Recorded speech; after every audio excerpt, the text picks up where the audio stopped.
Hello students. तो चलिए नया टॉपिक स्टार्ट करते हैं, liquid solution.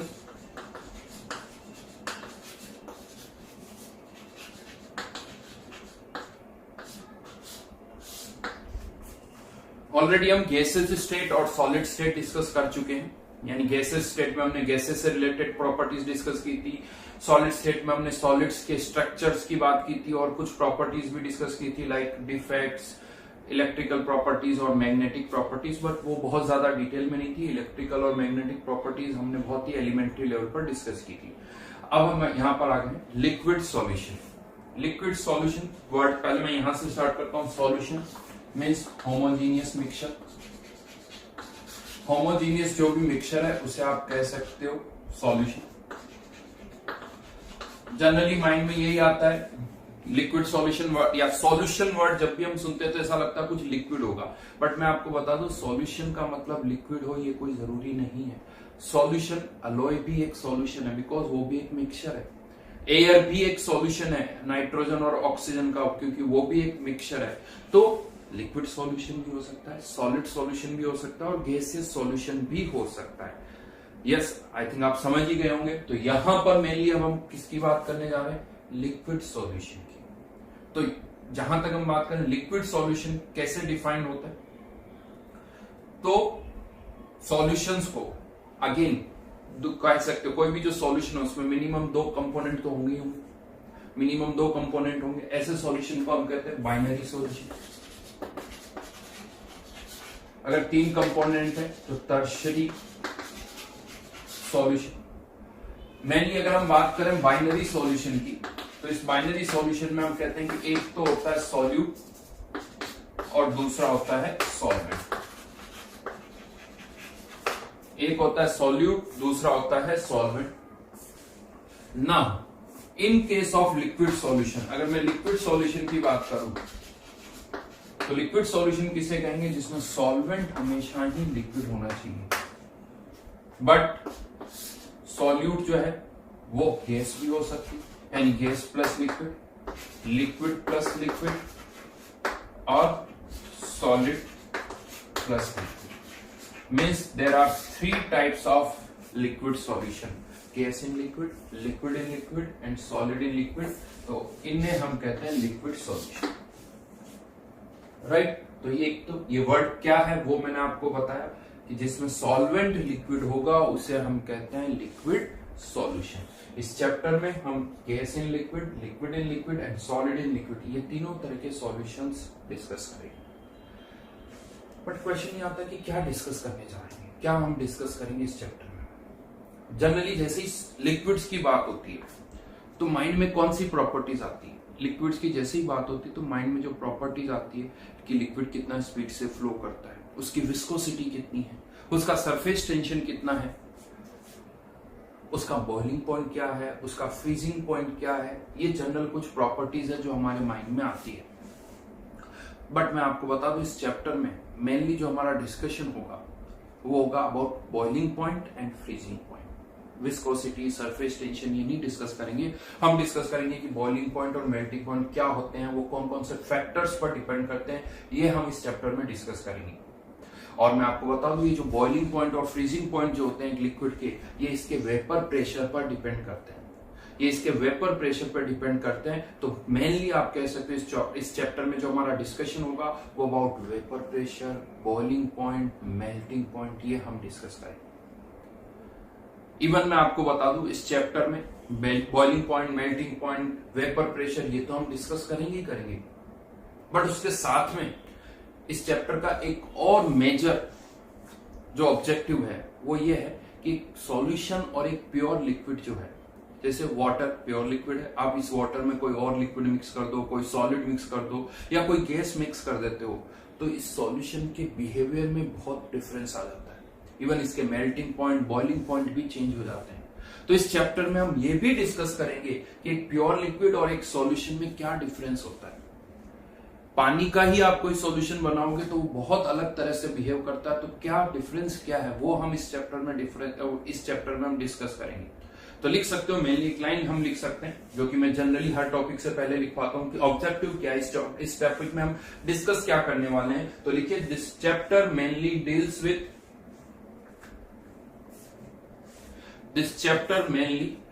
With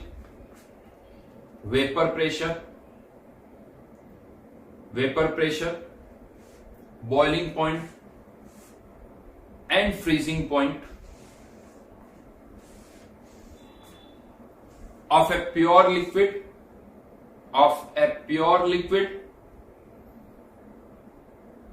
and its solution.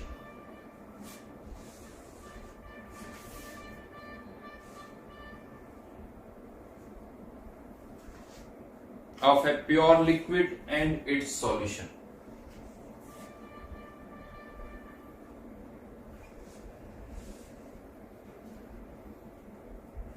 Even vapour pressure, boiling point, freezing point, इन सबको हम रिलेट कर सकते हैं। कैसे रिलेट करेंगे वो भी मैं आपको इस चैप्टर में बताऊंगा।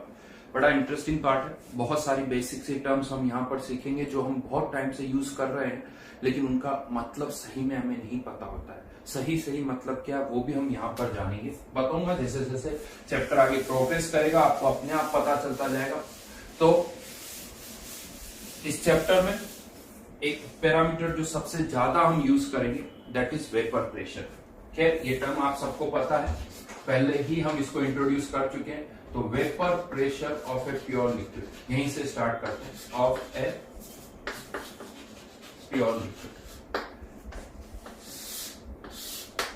एक कंटेनर में अगर हमने कोई लिक्विड रख दिया है तो हमें पता है कि ये लिक्विड वेपराइज होगा और थोड़ी देर के बाद यहाँ पर एक इक्विलिब्रियम सेटअप हो जाएगा, इक्विलिब्रियम स्टेब्लिश हो जाएगा। और जब इक्विलिब्रियम यहाँ आ जाएगा तो एट इक्विलिब्रियम जो ये वेपर्स के कारण प्रेशर होगा, इन वेपर्स के कारण जो प्रेशर होगा उस प्रेशर को हम कहते हैं वेपर प्रेशर ऑफ लिक्विड। और ये किसके बराबर होगा तो कह सकते हो इक्विलिब्रियम कांस्टेंट, जो भी ये इक्विलिब्रियम कांस्टेंट है वो किसके बराबर होगा, वेपर प्रेशर ऑफ ए। और इसी वेपर प्रेशर ऑफ ए को हम क्या कहते हैं, इसी वेपर प्रेशर को आप वेपर प्रेशर ऑफ लिक्विड कह सकते हो। और इन केस ऑफ वाटर इसका एक और नाम भी है जो आप सबको पता है, इन केस ऑफ वाटर इसे हम क्या कहते हैं, एक्वस टेंशन, राइट। जहां तक हम बात करें प्योर लिक्विड की, अगर प्योर लिक्विड है तो ये एक्सप्रेशन होगा K equals to PA। Liquid, pure liquid K के एक्सप्रेशन में अपीयर नहीं होते हैं, इसीलिए यहां पर लिक्विड को एक्सप्रेशन में नहीं लिखा है।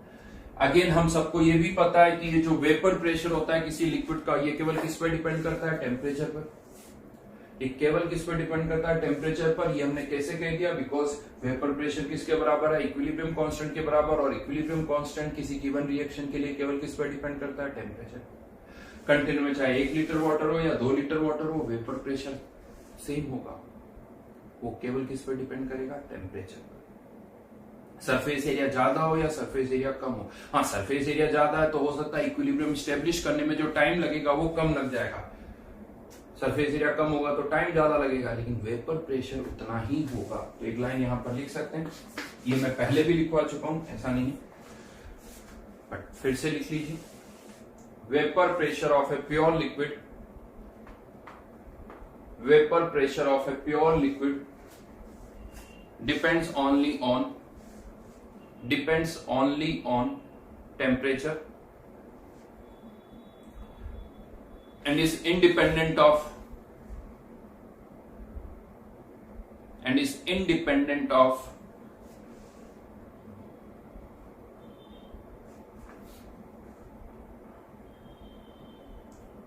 amount of liquid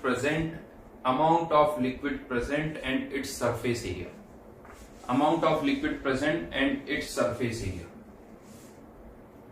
ना तो लिक्विड पर अमाउंट पर, लिक्विड के अमाउंट पर डिपेंड करेगा और ना ही उसके सरफेस एरिया पर डिपेंड करेगा। हाँ, बट ये सारी बातें किसके लिए, वेपर प्रेशर के लिए। और एक और चीज अभी आप कह सकते हो, as temperature increases vapour pressure बढ़ता है। और इवन कैसे बढ़ता है वो कैसे फाइंड आउट कर सकते हो, तो जैसे जैसे K चेंज होगा वेपर प्रेशर भी उसी तरह से चेंज होगा। तो वॉल्ट ऑफ इक्वेशन से हम किसी T2 टेम्परेचर पर वेपर प्रेशर निकाल सकते हैं। किसी T2 टेम्परेचर पर हम वेपर प्रेशर निकाल सकते हैं अगर हमें T1 टेम्परेचर पर वेपर प्रेशर पता हो। यहाँ P1 P2 क्या है, vapour pressure at temperature T1 and T2। और ये सारी रिएक्शन एंडोथर्मिक की होती है, तो ये डेल्टा H पॉजिटिव होगा। टेम्परेचर बढ़ाओगे तो P2 की वैल्यू हमेशा P1 से ज्यादा होगी। लेकिन अगर प्योर लिक्विड नहीं है, जैसा सॉल्यूशन होता है, तो क्या होगा? अब लिखना मत, केवल सुनना। अगर प्योर लिक्विड नहीं है तो फिर यहां पर ये जो एक्सप्रेशन हमने लिखा है, सपोज करिए आपने इस लिक्विड में कोई और सब्सटेंस डाल दिया, अगर ये प्योर लिक्विड नहीं है तो इस के एक्सप्रेशन में ये लिक्विड भी आएगा, मोलर कंसेंट्रेशन ऑफ ए, इस तरह से कुछ टर्म आएगी। अब अगर आप इसकी कॉन्सेंट्रेशन चेंज करोगे तो क्या के चेंज होगा? नहीं, के तो केवल टेम्परेचर पर डिपेंड करता है। अब अगर आप मोलर कॉन्सेंट्रेशन चेंज करोगे तो वेपर प्रेशर भी चेंज होगा। यानी इस लिक्विड की अगर कंपोजिशन चेंज होगी तो ये वेपर प्रेशर चेंज होगा, के नहीं होगा, ये तो फिक्स्ड है, ये तो कांस्टेंट है, फिक्स्ड है। तो एक सॉल्यूशन के केस में वेपर प्रेशर टेम्परेचर पर तो डिपेंड करेगा ही करेगा, साथ में इस पर भी डिपेंड करेगा कि इस लिक्विड की कंपोजिशन क्या है, इस पर भी डिपेंड करेगा। हाँ, लेकिन उसे कैसे निकालेंगे उसका तरीका अलग है, उसको हम कैसे निकालेंगे उसका तरीका अलग है। इसीलिए मैंने कहा कि ये लिखना मत, अभी ये कुछ लिखना नहीं है, जस्ट मैंने आपको हिंट दिया है कि हाँ, अगर सॉल्यूशन की कंपोजिशन चेंज होगी तो ये वेपर प्रेशर भी चेंज होगा, क्योंकि ये रेशियो तो हमें क्या रखना है, कांस्टेंट रखना है। तो एक सॉल्यूशन के केस में अगर कोई सॉल्यूशन है तो सॉल्यूशन का वेपर प्रेशर क्या होगा वो अब हमें फाइंड आउट करना है। तो इसके लिए एक लॉ इंट्रोड्यूस किया गया which is known as Raoult's law.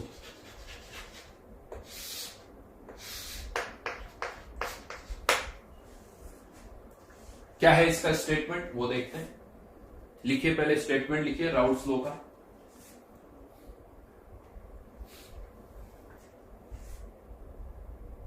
Vapour pressure of a volatile component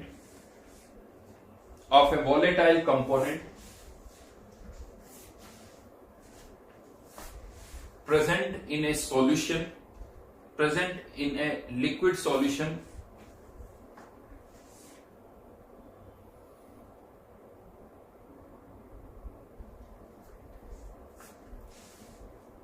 is equal to the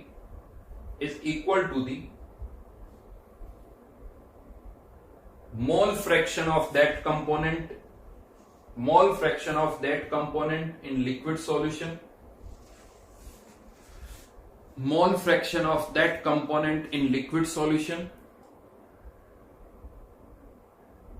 multiplied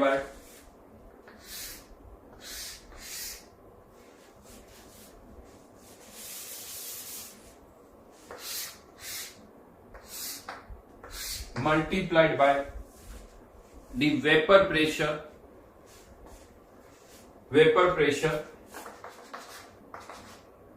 of same component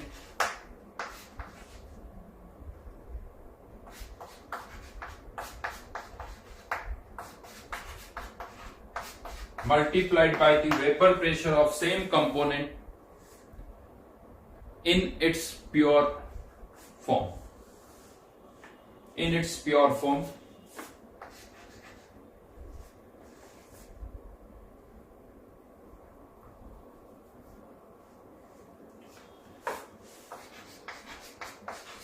let's say ये दो लिक्विड है ए और बी।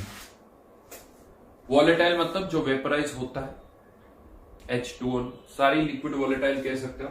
तो यहां पर ये दो लिक्विड है ए और बी, आपने इसका सॉल्यूशन यहां फिल कर दिया, ए के Na मोल्स बी के Nb मोल्स को मिक्स किया, उससे आप मोल फ्रैक्शन निकाल सकते हो। अगर ए का मोल फ्रैक्शन निकालना है तो ए के moles divided by total moles Na plus N, ये मोल फ्रैक्शन होगा। इसी तरह से बी का भी निकाल सकते हैं। PA0 और PB0 इसके प्योर वेपर प्रेशर है, जब ये प्योर फॉर्म में है तो PA0 PB0 इनके प्योर स्टेट में वेपर प्रेशर है। तो अकॉर्डिंग टू राउल्स लॉ ये ए और बी जब वेपराइज होंगे तो यहां पर कुछ ए की वेपर्स होगी, यहां पर कुछ बी की वेपर्स भी होगी। तो ए के कारण जो प्रेशर होगा, ए के कारण जो यहाँ पर प्रेशर होगा, या जिसे आप कह सकते हो ए का वेपर प्रेशर जो होगा, वो अब पीए नॉट नहीं होगा, वो किसके बराबर होगा, तो ए का mole fraction in liquid state multiplied by PA, multiplied by PA not.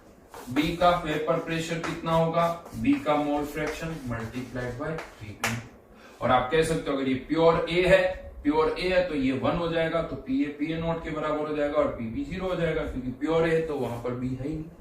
तो दैट इज राउल्स लॉ, यानी यहां पर मोलरिटी नहीं यूज हुई है, यहां पर यूज किया हुआ है मोल फ्रैक्शन, और ये ऑब्जर्व है, इसीलिए लॉ कहा गया कि यहां पर मोल फ्रैक्शन क्यों यूज किया गया। तो देखा गया कि अगर हम मोल फ्रैक्शन यूज करते हैं तो जो थ्योरेटिकल रिजल्ट्स है वो एक्सपेरिमेंटल रिजल्ट से ज्यादा अच्छी तरह से मैच कर रहे हैं, तो इसीलिए हमने यहाँ पर मोल फ्रैक्शन यूज किया। इसीलिए मैंने आपको यहां से मना किया था कि यहाँ कुछ मत लिखो, क्योंकि यहाँ पर कॉन्सेंट्रेशन एक तरह से बात हुई है, आप ये कह सकते हो कि ये एक तरह से पीए नॉट हो गया और ये कंपोजिशन हो गई। हाँ, बट यहाँ पर कंपोजिशन ये पीए नॉट प्योर स्टेट में, तो ये पीए नॉट और ये कंपोजिशन ये किसके बराबर हो गया, वेपर प्रेशर। बट ये कंपोजिशन हम किसकी टर्म में लिख रहे हैं, मोल फ्रैक्शन की टर्म्स में। यस, ये डिफरेंस है यहाँ पर, mole fraction into PA not. तो दैट इज राउल्स लॉ कि किसी भी कंपोनेंट का जो वेपर प्रेशर होगा, यहाँ पर जो प्रेशर होगा वो लिक्विड के अंदर उसके मोल fraction multiplied by PA not के बराबर होगा।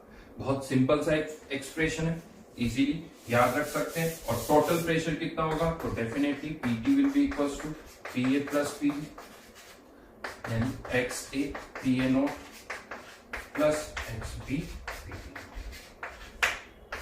और डेफिनेटली आप ये कह सकते हो X A plus X B का सम जो होगा 1 होगा। ऐसा कोई जरूरी नहीं कि दो ही कंपोनेंट हो, दो से ज्यादा कंपोनेंट है तब भी आप ये फॉर्मूला लगा सकते हो, X A P A not plus X B P B not plus X C P C not, इस तरह से लिख सकते हो। तो 2 कंपोनेंट हो या 3 कंपोनेंट हो या 4 कंपोनेंट हो, सबके लिए एक्सप्रेशन लिखा जा सकता है इसी तरह से।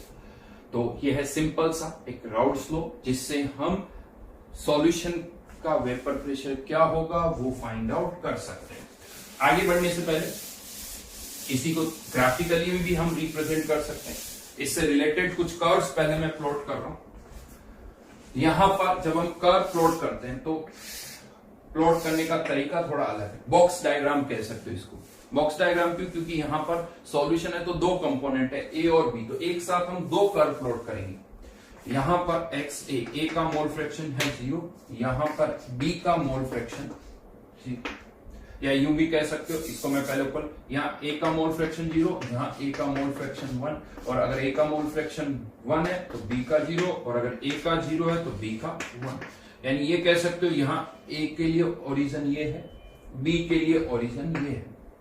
ए का मोल फ्रैक्शन इधर जाने पर बढ़ रहा है, बी का मोल फ्रैक्शन इधर आने पर बढ़ रहा है, राइट। हम चाहते तो ए और बी के लिए 2 ग्राफ अलग अलग प्लॉट कर सकते थे, बट हम एक ही साथ इसको प्लॉट कर रहे हैं। बट हाँ, ए के लिए इधर जा रहे हैं, बी का मोल फ्रैक्शन इधर बढ़ रहा है। वाई एक्सिस पर क्या है, तो वही वाई एक्सिस पर वेपर प्रेशर कह सकते हैं, वाई एक्सिस पर वेपर प्रेशर। हम पहले ए पर फोकस करते हैं, केवल हम ए पर फोकस करें तो ये ए का प्रेशर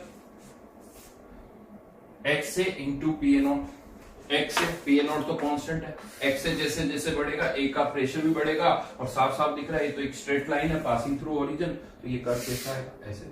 और जब एक्स ए 1 हो जाएगा तो ये प्रेशर किसके बराबर हो जाएगा, P A.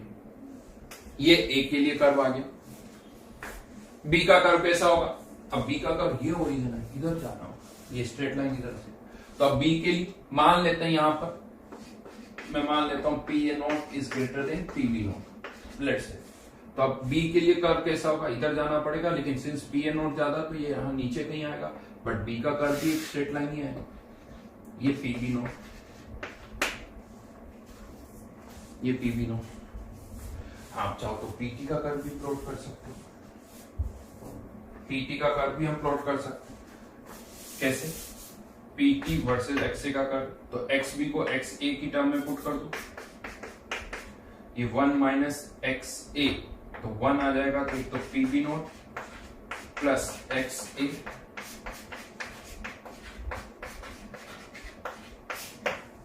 PA not PB not से ज्यादा है तो स्लोप पॉजिटिव, पीबी नॉट ज्यादा है तो स्लोप नेगेटिव आ जाएगा। राइट नाउ पीए नॉट ज्यादा है इसलिए स्लोप पॉजिटिव।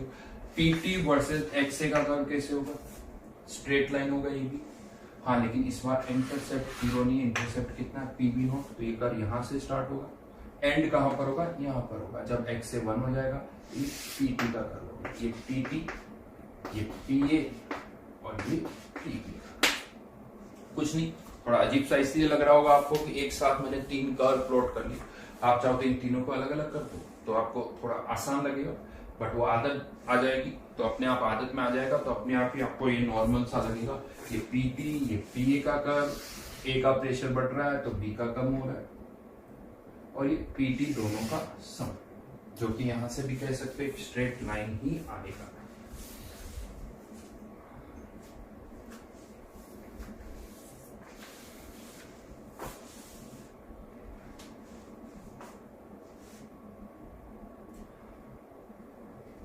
तो कह सकते तो बड़ा आसान सा है, बिल्कुल बहुत आसान सा है, लेकिन इसका इंटरेस्टिंग पार्ट कब आता है वो अब देखते हैं। इसका इंटरेस्टिंग पार्ट तब आता है जब हम इस राउल्ट्स लॉ को रिलेट करते हैं Dalton's law of partial pressure से। Dalton's law of partial pressure से तब इंटरेस्टिंग पार्ट आता है। क्या है वो देखते हैं। तो हेडिंग डाली रिलेशनशिप बिटवीन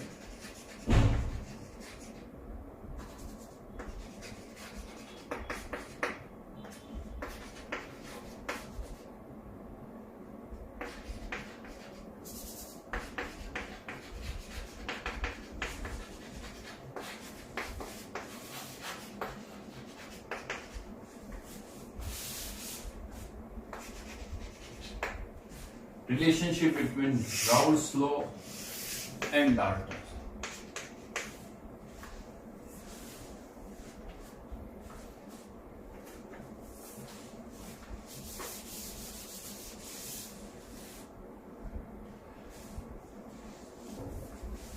यहीं से वापस स्टार्ट करा। हमने ए के Na मोल्स, बी के Nb मोल्स को मिक्स कर दिया, मोल फ्रैक्शन x से xb, और उससे हमने इनके वेपर प्रेशर भी फाइंड आउट कर दिया। PA equals to X A PA not, PB equals to X B PB not. ये ऑब्वियस है, तब होगा। ठीक है, अब यहां पर अकॉर्डिंग टू राउल्ट्स लॉ फिर से आपको लिखना है, ये लिखा हुआ यूज करो। According to Raoult's law,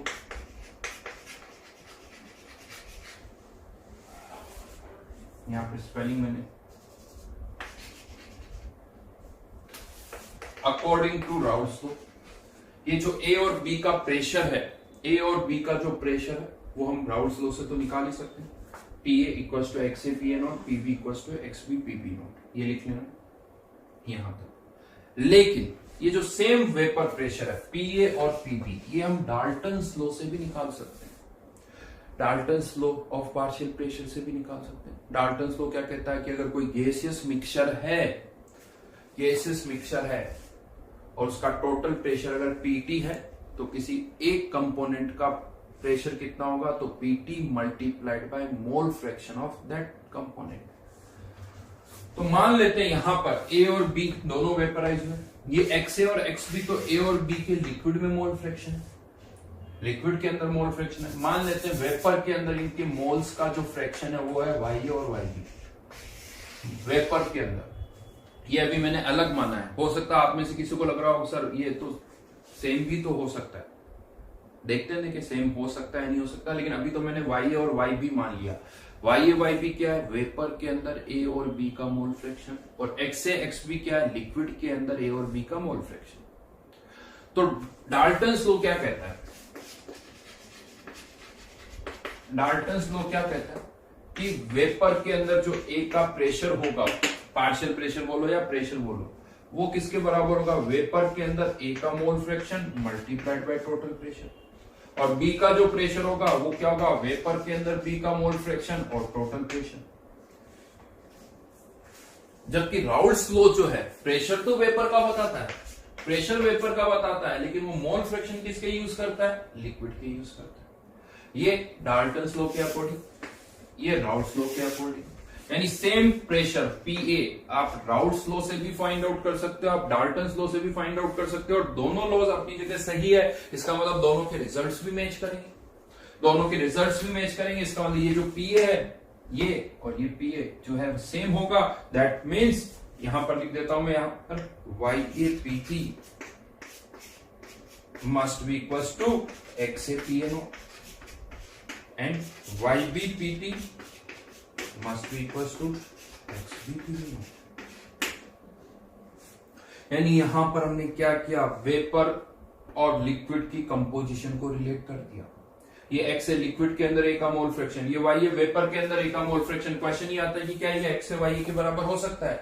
x से वाई के बराबर कब होगा? जब पीटी पी ए नोट के बराबर होगा। पीटी टोटल प्रेशर तो पी ए नोट के बराबर तभी होगा जब वो प्योर लिक्विड होगा। और हम यहाँ पर बात ही किसकी कर रहे हैं? सॉल्यूशन की। तो सॉल्यूशन की केस में कभी पी ए नोट पीटी के बराबर नहीं होगा, तो कभी भी वाई एक्स ए के बराबर नहीं होगा। यानी यहाँ पर जो सॉल्यूशन आपने बनाया है ए और बी का, ये सॉल्यूशन जो है जब वेपराइज होगा थोड़ी देर के बाद ये पूरा सिस्टम इक्विलिब्रियम पर आ जाएगा। जैसे सारी बात हम कर रहे हैं इक्विलिब्रियम पर ही कर रहे हैं, तो जब ये सिस्टम इक्विलिब्रियम पर आ जाएगा तो वेपर के अंदर भी ए और बी के मोल्स होंगे, वेपर के अंदर भी ए और बी के मोल्स होंगे, लिक्विड के अंदर भी ए और बी के मोल्स होंगे, लेकिन वेपर के अंदर ए और बी का मोल फ्रैक्शन अलग होगा। यानी वेपर की कंपोजिशन अलग होगी और लिक्विड सॉल्यूशन की कंपोजिशन अलग होगी।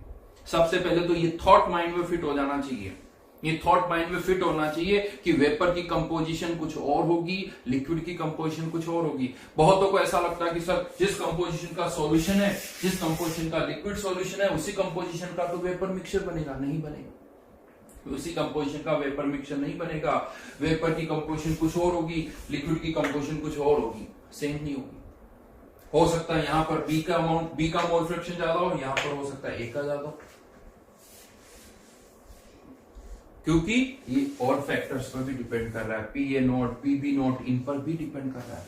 कोई ज्यादा वोलेटाइल कंपोनेंट है, उसकी वेपर में जाने की टेंडेंसी ज्यादा है, तो हो सकता है लिक्विड में उसका मोल फ्रैक्शन कम हो बट वेपर में ज्यादा हो सकता है। वो कैलकुलेट करके देखना पड़ेगा। तो सबसे पहले तो कंपोजिशन सेम नहीं रहती। और ये मैं बात किसकी कर रहा हूं? At equilibrium. ये जो सारी बातें हम कर रहे हैं, इक्विलिब्रियम आने के बाद वेपर की कंपोजिशन कुछ और होगी, इसकी कंपोजिशन। यानी यहां पर जो वेपर्स बनी है, एक सेकंड के लिए अगर मैं यूं सोचूं, जो वेपर्स बनी है उसको मैं किसी तरह से अगर अलग करके फिर उसको लिक्विड में कन्वर्ट कर दूं, तो आपको अगर ये लग रहा है कि सर वो तो वही वापस लिक्विड सॉल्यूशन बन जाएगा, तो ऐसा नहीं है। अगर आपने यहां से इन वेपर्स को बाहर निकाल के उसको किसी तरह से वापस लिक्विड में कन्वर्ट कर दिया, ऐसा हम करते हैं, कैसे करते हैं वो बात की बात है। बट अगर यहां से जो वेपर्स बनी है उसको मैं बाहर निकाल के अगर कंडेंस कर दूं, तो जो सॉल्यूशन मेरे पास आएगा वो सॉल्यूशन इस सॉल्यूशन से अलग होगा, सेम नहीं होगा, डिफरेंट होगा, राइट? वो इससे अलग होगा। तो खैर अभी हम वापस पहले इस पर आते हैं, इस पार्ट पर।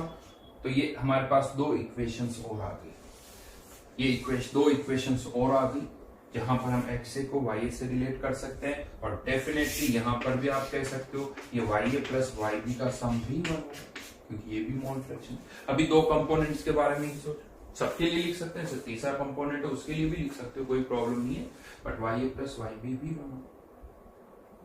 अब यहां पर हम देखें वेरिएबल्स कौन कौन से, X A X B, Y A Y B, P A P B, P A not P B not, और एक और पी बी। बहुत सारे वेरिएबल्स हैं, बहुत सारी इक्वेशंस भी हमारे पास, ऐसा नहीं। तो क्वेश्चंस इसी पर बनते हैं, कुछ डेटा गिवन होंगे, कुछ अननोन होंगे, इन इक्वेशन से हम वो फाइंड आउट कर सकते हैं। कभी क्वेश्चन आ जाता है एक्स ए एक्स बी दे रखा है, पीटी बताओ।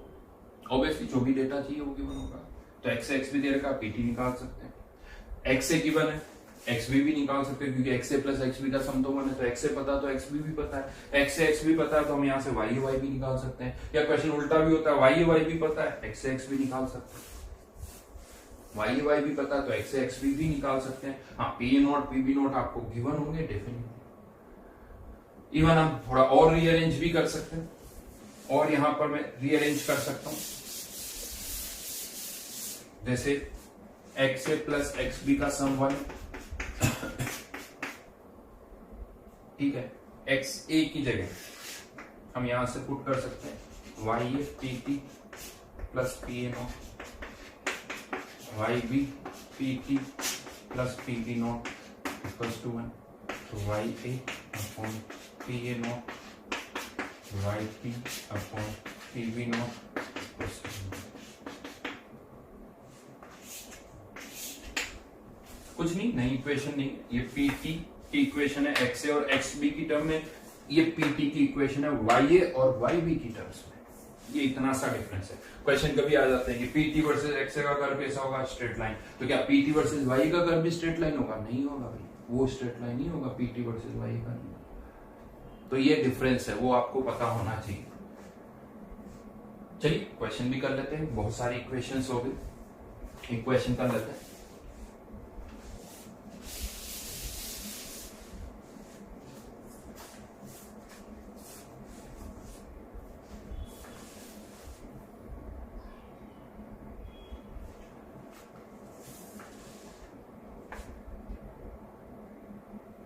One mole liquid A is mixed with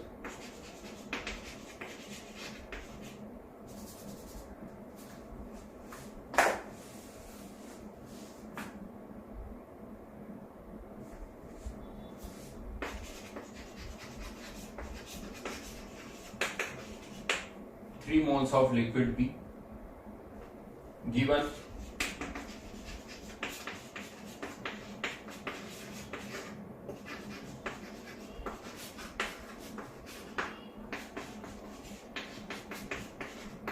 PA naught 20 mm, PB naught 10 mm. Find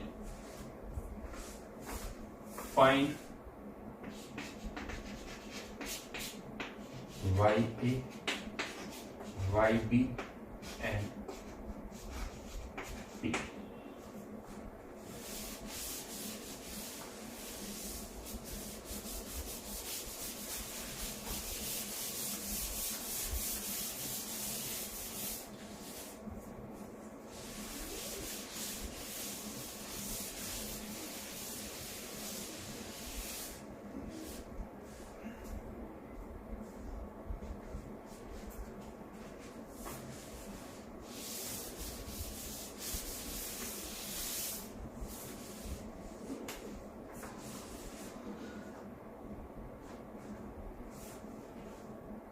Find YA, YB and PT.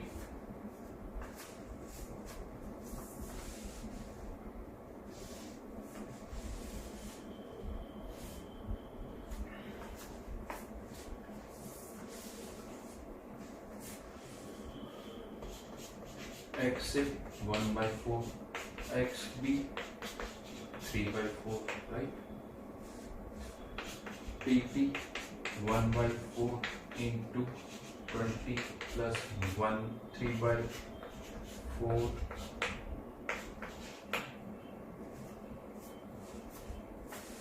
कितना आ जाएगा 5 plus 7.5 which is 12.5। अच्छा एक और बात मैं बता दूं, बेसिकली ये जो PT है अगर आप देखो यहाँ पर ये है क्या XA PA not plus XB PB not, अगर मैं उसको मोल्स की टर्म में लिख दूं तो NA PA not plus NB PB not upon NA plus NB, यही। तो ये जो PT होगा वो हमेशा एक एवरेज हो गया, इसका एक एवरेज हो गया। तो ये जो PT हमेशा PA नॉट और PB नॉट के बीच में ही होगा, जैसे 20 और 10 तो ये बीच में ही है। इनफैक्ट आप कह सकते हो एक का वेपर प्रेशर 10 दूसरे का 20, अगर दोनों के इक्वल मोल्स मिक्स करोगे ना, इक्वल मोल्स मिक्स करोगे तो वेपर प्रेशर डायरेक्टली इनका एवरेज 10 और 20 का इक्वल मोल्स 15 आ जाएगा। अभी PT किसके ज्यादा क्लोज है? 10 के ज्यादा क्लोज है।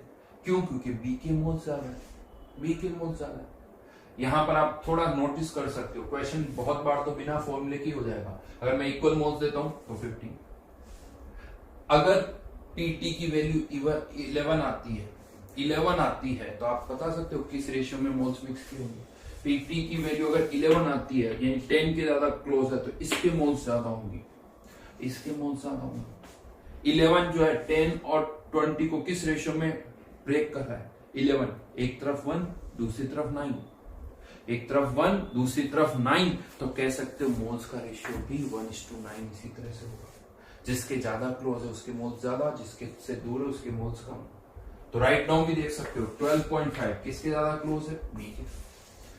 10 से 20 का जो डिफरेंस है उससे ये 12.5 किस रेशियो में ब्रेक कर रहा है, 1:3। मोल्स का रेशियो भी 1:3 है। जिसकी तरफ ज्यादा बी के मोल ज्यादा तो बी की तरफ ज्यादा है तो 3 मोल्स बी के, ए के 8 मोल्स के बराबर होगा। ये भी एक तरीका है। क्वेश्चन करते हुए कभी कभी ऐसा हो सकता है कि एग्जामिनर ऐसे डेटा दे और बाई चांस हो जाए कि एक ही ऑप्शन ऐसा आ रहा है जिसमें वो पी ए नॉट और पीबी नॉट के बराबर है, तो आप सॉल्व ही क्यों कर रहे हो, अपने आप ही आंसर आ जाएगा, सॉल्व करने की भी जरूरत नहीं होगी। खैर पीटी आ गया यहाँ से 12.5, वाई यहाँ से निकाल सकते हैं, डायरेक्ट रेशियो ले लो तो ये पीटी तो कैंसिल आउट हो जाएगा, तो Y A upon Y B x ए 1/1 और 3 4 कैंसिल आउट हो जाएगा, ये 20 और ये 10 यानी 2/3। 2/3 वाई अपॉन वाई बी का रेशियो 2/3 है। वाई ए की वैल्यू अगर आप पूछोगे तो ये 2/5 और वाई बी की वैल्यू 3/5।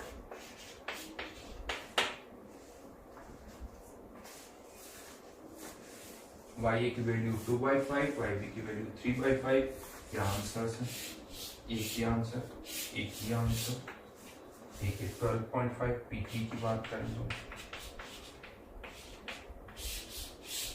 और x से x भी कितना 1/4 और 3/4।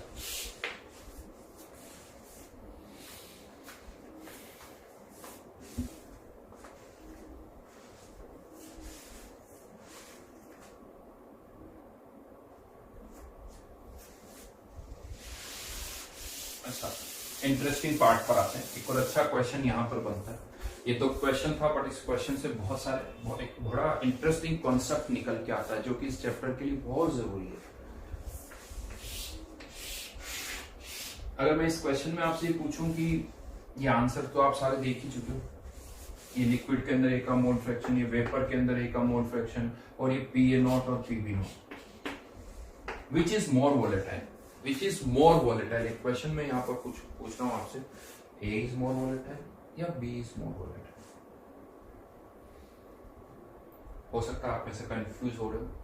एक तरीका सोचने का कि वेपर के अंदर बी का मोल फ्रैक्शन ज्यादा है 3/5, ए का 2/5, तो वेपर के अंदर बी ज्यादा है, क्या बी ज्यादा वोलेटाइल क्योंकि उसका मोल फ्रैक्शन वेपर में ज्यादा है।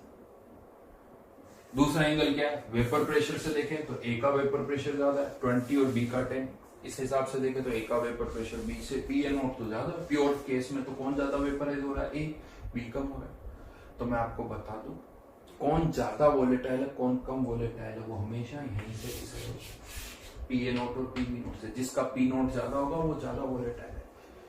तो जैसे ये सेंटेंस में बोलता हूं कि ए ज्यादा वोलेटाइल है तो बहुतों को ये लगता है कि इसका मतलब ए ज्यादा वेपराइज होगा, नहीं, ए कितना वेपराइज होगा किसी सॉल्यूशन के केस में वो तो इस पर भी डिपेंड करेगा कि लिक्विड के अंदर ए कितना है, लिक्विड के अंदर ए कितना है। राइट नाउ इसका ए का 1 मोल है, बी के 3 मोल है, ए का 1 और बी के 3 मोल है, इसीलिए वेपर के अंदर ए के मोल्स कम है। दो ए ज्यादा वोलेटाइल है, लेकिन वेपर के अंदर उसके मोल्स कम है क्योंकि यहां पर ए के मोल्स कम है।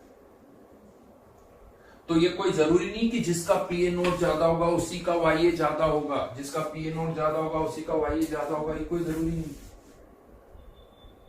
वो आप यहां से भी देख सकते हो, P A Y A P T equal to X A P A not. Y A दो फैक्टर पर डिपेंड कर रहा है, पी ए नोट पे भी और एक्स ए पे, इन दोनों पर डिपेंड कर रहा है। ऑलरेडी लिक्विड के अंदर ये कितना है। अगर आप एक लिक्विड के अंदर ये बहुत ही कम डालो, अगर वो बहुत ज्यादा भी वोलेटाइल है तो क्या हुआ, वेपर के अंदर उसकी क्वांटिटी कम होगी क्योंकि कितना वो वेपराइज होगा वो पी ए नॉट पे भी डिपेंड कर रहा है और उसके मोल फ्रैक्शन पर भी डिपेंड कर रहा है। इन दोनों पैरामीटर्स को एक साथ देखना होगा। तो वाई ए वाई बी से ज्यादा होगा, वेपर के अंदर किसका मोल फ्रैक्शन ज्यादा होगा, ये तो डेटा पर डिपेंड करेगा। हमेशा आपको यहां से Y upon Y B find out करना होगा, तब आप बता पाओगे कि वाई ए वाई बी से ज्यादा है या वाई बी वाई ए से ज्यादा है। लेकिन यहां पर यानी वाई ए वाई बी तो डेटा पर डिपेंड करेगा। कौन ज्यादा वोलेटाइल है वो हम किससे डिसाइड करेंगे, पी ए नॉट और पी बी नॉट से। लेकिन एक पैरामीटर हम कंपेयर कर सकते हैं, ये जो वाई ए है और इस एक्स से। अब मैं YA को कंपेयर नहीं कर रहा हूं, अब मैं YA को नहीं, मैं YA को XA से, यानी यहां पर वेपर के अंदर A का मोल फ्रैक्शन है Y, लिक्विड के अंदर A का मोल फ्रैक्शन है XA, हम YA को XA से कंपेयर कर रहे हैं। और अगर A ज्यादा वोलेटाइल है, A ज्यादा वोलेटाइल है, तो ये PA नॉट की वैल्यू क्या बोल सकता हूं, PT से ज्यादा होगी। अगर A ज्यादा वोलेटाइल है तो क्या बोल सकता हूं, PA नॉट की वैल्यू PT से ज्यादा होगी। यस बोल सकते हो, क्योंकि अभी मैंने आपको बताया PT हमेशा PA नॉट और PP नॉट के बीच में होगा। तो अगर A ज्यादा वोलेटाइल है तो PT हमेशा A के वेपर प्रेशर से कम होगा, A के वेपर प्रेशर से कम होगा। तो अगर A ज्यादा वोलेटाइल है तो PA नॉट ज्यादा, PT कम। अब सिंस इन दोनों का प्रोडक्ट इसके बराबर है, तो अगर PA नॉट ज्यादा है तो XA कम होगा, PA नॉट इससे ज्यादा है तो XA इससे कम होगा। यानी if A is more volatile, YA must be greater than XA। यानी वेपर के अंदर A का जो मोल फ्रैक्शन होगा वो उसके लिक्विड के अंदर A के मोल फ्रैक्शन से ज्यादा होगा। इस सेंटेंस को हमेशा आधा मत बोलना कि वेपर के अंदर A का मोल फ्रैक्शन ज्यादा होगा, आधा छोड़ दोगे, वेपर के अंदर A का मोल फ्रैक्शन ज्यादा होगा, तो इससे तो ऐसा लगता है कि वेपर के अंदर A का मोल फ्रैक्शन यानी YA, हम बोल रहे हैं YB से ज्यादा होगा। नहीं, वेपर के अंदर A का मोल फ्रैक्शन उसके लिक्विड के अंदर A के मोल फ्रैक्शन से ज्यादा होगा, उसके लिक्विड के अंदर के मोल फ्रैक्शन से ज्यादा होगा। और यही इसका उल्टा, जो YB होगा वो XB से कम होगा, YB जो होगा वो XB से कम होगा, वो निकाल सकते हो। मैथमेटिक्स है सिंपल सी, ये ज्यादा इससे तो ये इससे ज्यादा होगा, यानी YA must be greater than XA। दिख भी रहा है यहाँ पर YA YB से ज्यादा नहीं है, लेकिन YA XA से ज्यादा है। ये 0.25 और ये 0.4, ये 0.25 और ये 0.4, यानी वेपर के अंदर A का मोल फ्रैक्शन लिक्विड के अंदर A के मोल फ्रैक्शन से ज्यादा है। और वेपर के अंदर B का मोल फ्रैक्शन 0.6, लिक्विड के अंदर B का मोल फ्रैक्शन 0.75, वेपर के अंदर B का मोल फ्रैक्शन कम हो, राइट। तो क्या कंपेयर कर सकते हैं, क्या नहीं कर सकते, ये पता होना चाहिए। होता क्या है, YA YB हम सबको ही कंपेयर कर देते हैं, हम सबको ही कंपेयर कर देते हैं। नहीं, YA YB तो डेटा पर डिपेंड करेगा। YA YB हम YA को XA और XA, YA को XA और YB को XB से हम कंपेयर कर सकते हैं, ध्यान, ठीक है। चलिए ये पार्ट भी हो गया, धीरे धीरे आगे बढ़े। यानी चैप्टर अभी आप कह सकते हो प्रिपेयर कर रहे हैं हम। मेन पॉइंट पर आएंगे, जो पॉइंट हम डिस्कस करने जा रहे हैं वो आएगा, लेकिन उससे पहले हमें अपना बेस तैयार करना पड़ेगा, फाउंडेशन तैयार करनी पड़ेगी। ये छोटी छोटी बातें जो है, सोचने का तरीका डेवलप करना होगा कि यहाँ पर किस तरह से सोचना है। तो ये जो मैं बातें बता रहा हूँ ये आपके माइंड में फीड करना चाहता हूँ, फॉर्मूले से मत सोचो, फॉर्मूले से नहीं। यानी ऐसा लग जाना चाहिए कि हाँ ए ज्यादा वोलेटाइल है तो मतलब ए का मोल फ्रैक्शन जो है उससे थोड़ा बढ़ जाएगा, बी से ज्यादा नहीं, उससे ज्यादा हो जाएगा। अब वो बी से ज्यादा होगा या नहीं होगा वो कैलकुलेशन पर डिपेंड करेगा। लेकिन ये सब करने के बाद एक डाउट आ जाता है, सारा कर लिया, क्वेश्चन भी सॉल्व कर लिया, आंसर भी आ गया, लेकिन अब एक डाउट आता है मेरे माइंड में, हो सकता है आपके माइंड में भी आया हो और मुझे लगता है जरूर आया हो। ये जो क्वेश्चन मैंने अभी सॉल्व किया, हमने क्या किया था, ए का 1 मोल और बी के 3 मोल मिक्स किए। मिक्सअप करने के बाद कंटेनर में इसे छोड़ दिया, ए भी वेपराइज हो गया, बी भी वेपराइज हो गया और थोड़ी देर के बाद सिस्टम यहाँ इक्विलिब्रियम पर आ गया। जब तक इक्विलिब्रियम पर सिस्टम आया होगा तब तक ए के भी कुछ मोल्स वेपराइज हो चुके होंगे, बी के भी कुछ मोल्स वेपराइज हो चुके होंगे।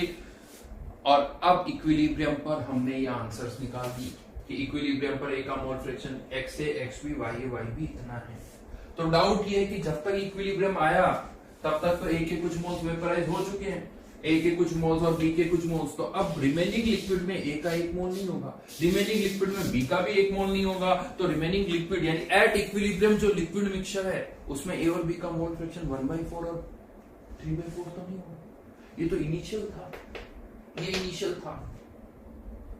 और हम आंसर किस पर कमेंट कर रहे हैं, इक्विलिब्रियम पर। यानी हम इनिशियल मोल फ्रैक्शन को कहां यूज कर रहे हैं, इक्विलिब्रियम पर यूज कर रहे हैं।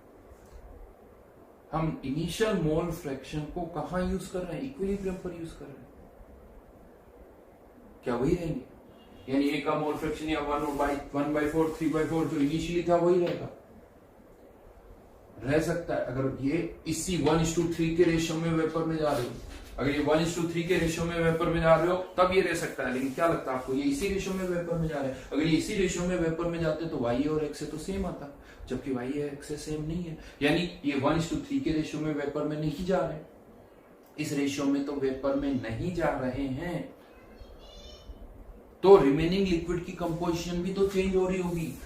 रिमेनिंग लिक्विड की कंपोजिशन चेंज हो रही होगी तो इक्विलिब्रियम पर, देखिए बेसिकली ये एक्सप्रेशन कब है, एट इक्विलिब्रियम है, ये भी इक्विलिब्रियम पर, ये सारी बातें हम इक्विलिब्रियम पर कर रहे हैं। तो इक्विलिब्रियम पर लिक्विड के अंदर ए का मोल फ्रैक्शन है और हमने यहां पर इनिशियल मोल फ्रैक्शन पुट करके आंसर निकाल दिया।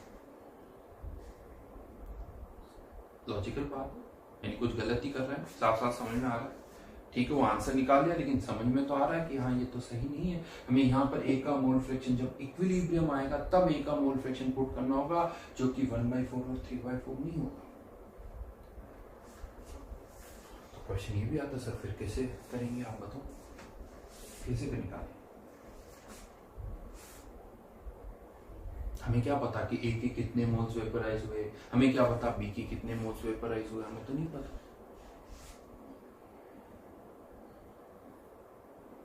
चलो अब इसको ऐसे सोचते हैं, हाँ ये तो समझ में आ गया, ये आंसर तो कुछ गलत है, लेकिन ऐसा कुछ सोचो, ऐसा क्या सोचें जिससे लगे कि हाँ सर तब ये आंसर सही हो सकता, अगर ये कंडीशन हो तब ये आंसर सही हो सकता। बट वो कंडीशन इस तरह से होनी चाहिए कि बाकी कोई और कॉन्सेप्ट गलत नहीं होना चाहिए। ऐसा नहीं आप कुछ भी उलझुल सोच लो जिससे ये सारे कॉन्सेप्ट फेल हो जाए, नहीं, ऐसा कुछ आपको मानना है जिससे ये सारे कॉन्सेप्ट भी जस्टिफाइड लगे और हमारा आंसर भी जस्टिफाइड लगे।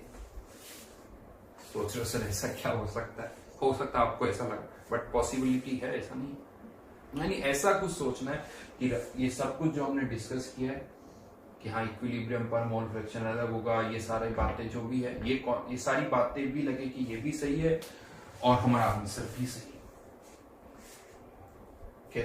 हो सकता है आप बहुत ज्यादा हाईफाई सोचने की हो सकता है हाईफाई सोच रहे हो, तो मैं बता दूं ऐसा कुछ नहीं, बहुत सिंपल सा सोचना है। ये जो हमारा आंसर है ना, ये तभी वैलिड होगा जब हम यहाँ पर ये सोचने की जो वेपर्स बन रही ना वो बहुत कम है, बहुत थोड़ी सी, यानी इस कंटेनर के ऊपर जो खाली जगह है ना वो बहुत ही कम है। अगर बहुत कम खाली जगह है तो क्या होगा, थोड़ा सा सॉल्यूशन वेपराइज होगा, थोड़ा सा सॉल्यूशन वेपराइज होगा और सिस्टम किस स्टेट में आ जाएगा, इक्विलिब्रियम की स्टेट में आ जाएगा। सिस्टम जो है वो इक्विलिब्रियम की स्टेट में आ जाएगा।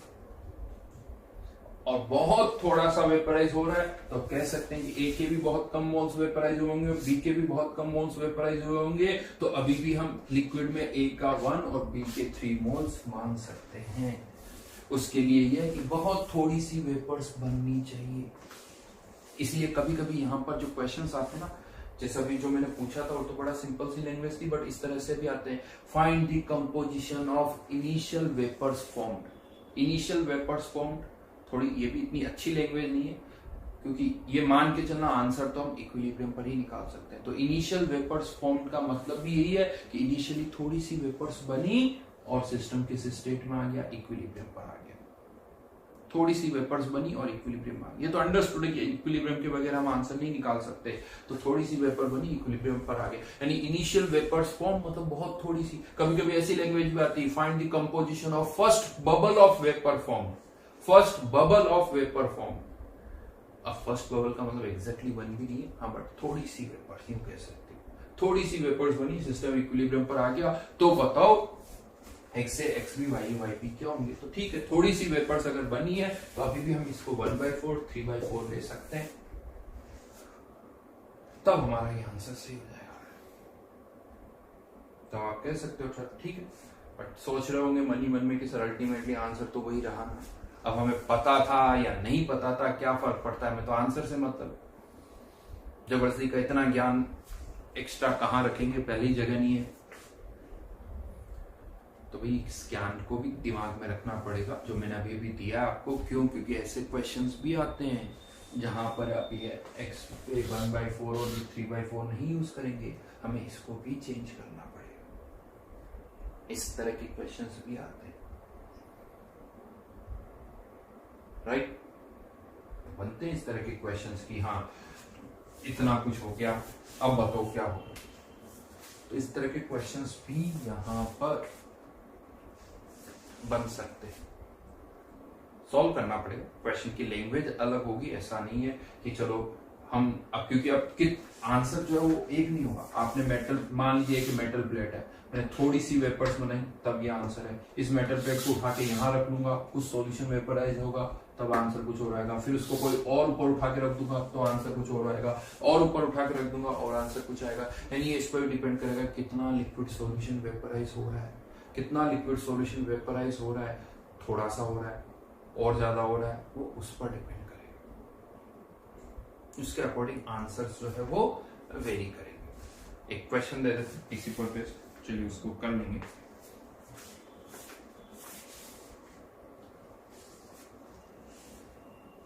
इसी का ही पार्ट ले लेता हूं मैं।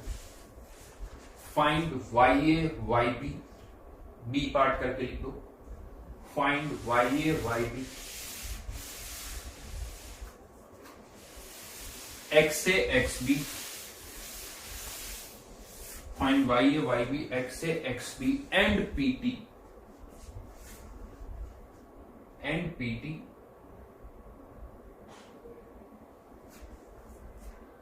when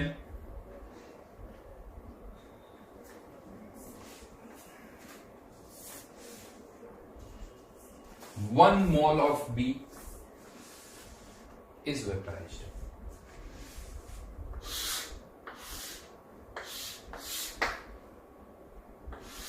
यानी ये नहीं दे रखा ए कितना वेपराइज हुआ, बी के 1 मोल वेपराइज हो गए। ए के अब क्या मान, वेरिएबल मानना पड़ेगा। बी के तो बचे हुए 2, बी का यहाँ ए का 1 माइनस एक्स, बी का एक्स। अब इक्वेशन बना, चलिए बना लेते हैं equation. y a pt x a p not ये इक्विलिब्रियम पर y a की वैल्यू वेपर के अंदर x upon 1 plus x, vapour के अंदर, लिक्विड के अंदर, लिक्विड के अंदर कह सकते हो कि मोल्स 1 माइनस एक्स और ये हो जाएगा 3 माइनस एक्स इंटू 20। दूसरी इक्वेशन क्या बनेगी, 1 upon 1 plus x PT 2 upon 3 minus x into, दो इक्वेशन, दो वेरिएबल, एक एक्स और दूसरा पीटी। अब वो आपको सॉल्व करना पड़ेगा, जो भी आंसर आएगा कर सकते हैं, आसान है। देखता हूँ, ट्राई करता हूँ। x अपॉन 1 रेशियो ले लिया, इधर क्या आ जाएगा 1 माइनस एक्स अपॉन 2 इंटू 2 से 2 कैंसिल, तो यहाँ पर ये 2x इक्वल्स टू 1 होगा, आसान है। x इक्वल्स टू हाफ हो गया, यानी इसके 1 में से आधे गए, इसके 2 में से 1 गया, ये हाफ ही।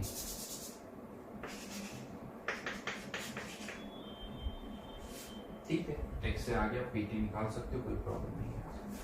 तो इस तरह से क्वेश्चंस, अब यहाँ पर x से x भी, y y भी सब निकाल सकते हो। तो इस तरह के क्वेश्चंस भी आते हैं, कोई ना कोई इंफॉर्मेशन हमारे पास होनी चाहिए, राइट।